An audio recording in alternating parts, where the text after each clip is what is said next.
एक प्रश्न उठता है कि आखिर ये शुकदेव कौन है। ये शुकदेव कौन है?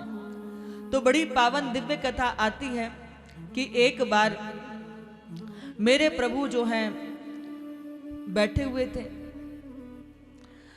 बड़ी सुंदर बर्फ की पहाड़ियों में शंकर जी पार्वती जी बैठे हुए हैं। तो पार्वती जी के मन में थोड़ी कुछ जिज्ञासाएं हुई, तो भगवान शंकर उनको कथा सुनाते हैं और उसके बाद में वो जाकर के, आपको पता है कि शंकर जी को तो अवसर मिलना चाहिए। अब बंधुओं क्या हुआ, पार्वती जी बोले कि मुझे भी वो घुट्टी पीनी है अमर कथा की। बोले देवी कथा सुनने की विधा है। बोले क्या? बोले कि मैं कथा सुनाते सुनाते कभी कभी ध्यानस्थ हो जाऊंगा, मेरी आंखें बंद हो जाएंगी, तुम कथा सुन रही हो कि नहीं सुन रही मुझे कैसे पता चलेगा, इसलिए बीच बीच में हुंकार भरते रहना। बोले ठीक है। कथा सम्मुख बैठ के सुनी जाती है, पीछे बैठ के नहीं सुनी जाती। कथा जब बैठो तो चित्त हमारा एकाग्र होना चाहिए, बीच बीच में उठना नहीं चाहिए। ऐसी अनेक प्रकार की उन्होंने उसके विधान बताए। पार्वती जी बोली कि मुझे सब स्वीकार है। बंधुओं, शंकर जी कथा सुनाने के लिए ध्यानस्थ होकर के कथा सुनाने लगे। पार्वती जी मग्न होकर के कथा श्रवण करने लगी। तभी क्या हुआ कि एक शुक युगम पक्षी के द्वारा एक अंडा अंडे के वहां प्रादुर्भाव हुआ। एक शुक और शुकी पक्षी, उन्होंने वहां पर एक अंडे को जन्म दिया।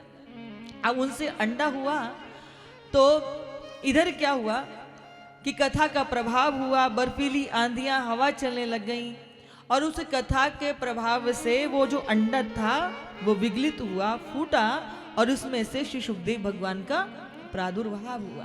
बोले श्री शुकदेव भगवान की जय हो। अब ये श्री शुकदेव जो हैं वो बड़े प्रेम से कथा को, शुक पक्षी कथा को श्रवण करने लगे। अब इधर कथा चल रही है, पार्वती जी बड़े मग्न होकर के कथा श्रवण कर रही हैं। भागवत जी की कथा में 12 स्कंद है और जो हमारे कन्हैया है ना, इनका जन्म जो है, इनकी लीलाएं जो है वो कौन से? बोले 10वें स्कंद में है। तो यहाँ पार्वती जी 10वें स्कंद तक तो बड़ा आनंद से रसपूर्ण कथा सुनती हैं। अब जैसे 11 स्कंद की ओर बढ़े तो 11 स्कंद में वैराग्य की कथा है। और वैसे भी पार्वती जी का एक नाम क्या है? अन्नपूर्णा भी है। सारे जगत के भरण पोषण की जिम्मेदारी किसकी है? बोले अन्नपूर्णा माता की। अब आप जरा सोचो कि आपके घर में 2-5 मेहमान आ जाएं तो आप थक के चूर हो जाते हो, और ये सारे जगत का भरण पोषण करती हैं। तो इनको भी थकावट हो गई, इनको भी नींद आ गई, आंखें बंद हो गई। अब शुकदेव देख रहे हैं कि मैया की तो आंखें बंद हो गई।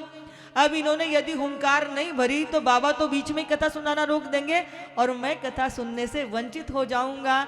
तो बाबा कथा सुना रहे और वो नन्हा शुक पक्षी जो है वो करके हुंकार भरने लगे। अब जैसे ही कथा पूर्ण हुई, महादेव ने जैसे ही कहा ओम नमः पार्वती पतये हर हर महादेव, भागवत भगवान की, जैसे ही जयकार लगाई पार्वती जी की आंखें खुली। हाँ प्रभु, आगे क्या हुआ? आगे क्या हुआ? कथा तो पूर्ण हो गई। बोले प्रभु मेरी तो आंख लग गई थी। तुम्हारी आंख लग गई तो हुंकार कौन भर रहा था? महादेव अपने स्थान पर खड़े हो गए। तो क्या देखा? एक नन्हा सा शुक पक्षी उस कथा को श्रवण कर रहा था। भगवान ने अपना त्रिशूल उठा लिया। पार्वती बोले छोड़ दो, ये तो नन्हा सा है, पक्षी है। बोले नहीं नहीं, इसने पीछे से बैठ करके इसको कथा को सुना, इसलिए मैं इसको मारूंगा। और जैसे त्रिशूल उठाया तैसे ही शुकदेव भगवान ने सोचा कि यहाँ से भाग जाने में ही भलाई है, बाबा अभी क्रोधित हैं, और अपने पंखों को पसारा और जैसे ही ऊपर से नीचे आए तो नीचे क्या है? बद्रीधाम, बद्रिकानाथ में जो व्यास जी की पत्नी है विटका देवी, वो झमाई ले रही थी। जैसे ही मुख खोला श्री शुकदेव भगवान उनके मुख से उनके गर्भ में प्रवेश कर गए हैं। बोले श्री शुकदेव भगवान की जय हो। बंधुओं, यहाँ श्री महादेव ने पार्वती जी को कथा सुनाई। जब पार्वती जी को ये कथा सुनाई तो ये कथा किसने सुनी है? श्री सुखदेव भगवान ने। और आगे ये सुखदेव भगवान किसको कथा सुनाएंगे? परीक्षित जी को। और परीक्षित जी को जब जो है श्री सुखदेव भगवान कथा सुनाते हैं तो फिर ये एक से दूसरे तक कथा पहुंची। और जैसे आज हम आपको कथा श्रवण करा रहे हैं, पर यदि पार्वती ने जिज्ञासा ना की होती और महादेव ने कथा ना सुनाई होती तो हम और आप भी कैसे कह और सुन रहे होते। बार बार माता कहती कि पुत्र तुझे हृदय से लगाने की भावना बड़ी उत्कंठ होती है, बलवती होती है, बाहर आओ, तुम्हें अपने हृदय से लगाना चाहते हो। पर सुखदेव कहते कि नहीं माँ, मैं भीतर बहुत प्रसन्न हूं, भीतर भजन चल रहा है, बाहर आऊंगा तो प्रपंच में पड़ जाऊंगा। देखो बंधुओं, हमारे शास्त्र कहते हैं, हमारे धर्म ग्रंथ कहते हैं, संत जन कहते हैं कि गर्व सम दुखम भूतम ना भविष्यति। जो गर्व का जो कष्ट है ना, वो इतना प्रबल होता है। जीवात्मा मां के गर्भ में उल्टा लटका रहता है। आप सोचिए जरा, मलमूत्र में लिपटा हुआ जीवात्मा, मां यदि तीखा खा ले तो वो उसको तीखा लगता है। लोग कहते हैं कि ऐसा कोई कर्म ना करना पड़े कि मां के गर्भ में लटकना पड़े, लेकिन यहां पर भगवान श्री सुखदेव भगवान ने क्या किया? मां के गर्भ को ही भजन की आराधना स्थली बना लिया। बार बार मां ने पुकारा परंतु सुखदेव ने नहीं माने। व्यास जी कहते हैं पुत्र बाहर आ जाओ। बोले नहीं पिताजी, जगत की माया मुझको अपना ग्रास बना लेगी। तब नारायण भगवान ने कहा कि सुखदेव, जगत की माया आपको प्रभावित नहीं करेगी। सुखदेव भगवान अपनी मां के गर्भ से बाहर आए और अभी नालोच्छेदन भी नहीं हुआ। जैसे ही गर्भ से बाहर आए तैसे ही वन की ओर अग्रसर हो गए। मां पुकार रही है, पुत्र पुत्र सुनो तो सही। मां की तरफ देखेंगे तो ममता में बंध जाएंगे, इसलिए वन की ओर अग्रसर हो गए। परंतु व्यास जी नहीं माने, पीछे पीछे पीछे। यम प्रवजंतम अनुपेतम अपेत कृत्यम द्वैपायनो विरह कातर आजु भावा पुत्रेति तन्मय तया तर वो विनेन्दुस तम सर्वभूत हृदयम मुनि मानतोस्मि। पुत्र सुनो तो सही, रुको तो सही, ठहरो तो सही। लेकिन सुखदेव पीछे मुड़ के नहीं देखते।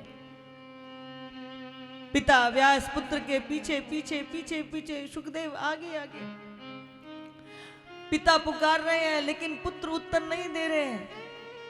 वन में जो वृक्ष वल्लरियां लगे हुए थे ना, वो व्यास जी से कहते हैं कि व्यास जी, आपका पुत्र जगती के कल्याण के लिए भजन करने जा रहा है और आप अपने पुत्र के मार्ग में बाधक बनते हैं। आप हमको देखिए ना, हम समाज को क्या देते हैं? हम फल देते हैं, फूल देते हैं, पत्ती देते हैं। वृक्षों की संतान होती है फल, और समाज के लिए वृक्ष अपने संतानों को समर्पित कर देते हैं। यहां तक फल, पत्र, लकड़ी सब कुछ देते हैं। और आपका पुत्र भी तो समाज के कल्याण के लिए भजन करने जा रहा है ना, और आप उसके मार्ग में। तब भी व्यास जी अपने पुत्र मोह में आगे बढ़े जा रहे हैं। आगे एक सरोवर में बहुत सारी स्त्रियां स्नान कर रही थी। व्यास जी को देखा, दौड़ करके अपने अपने वस्त्र पहनने लगे। तब व्यास जी को बड़ा आश्चर्य हुआ कि अभी मेरा पुत्र यहां से निकल के गया, लेकिन उसको देखकर तो इनको कुछ नहीं हुआ, और मुझ वृद्ध को देख करके भी ये वस्त्र बदलते हैं। तब व्यास जी ने पूछ लिया तो वो स्त्रियां कहती हैं कि व्यास जी, आपका पुत्र तो आप्त काम पूर्ण काम है, स्त्री और पुरुष के भेद को भी नहीं जानता।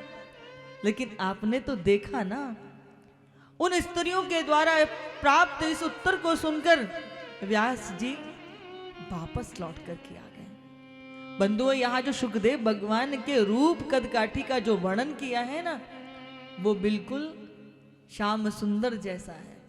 शंख जैसी ग्रीवा, नील स्वरूप, घुंघराली अलकावली, ऐसा अद्वितीय सुंदर स्वरूप कि देखकर साक्षात कामदेव भी लज्जित हो जाए।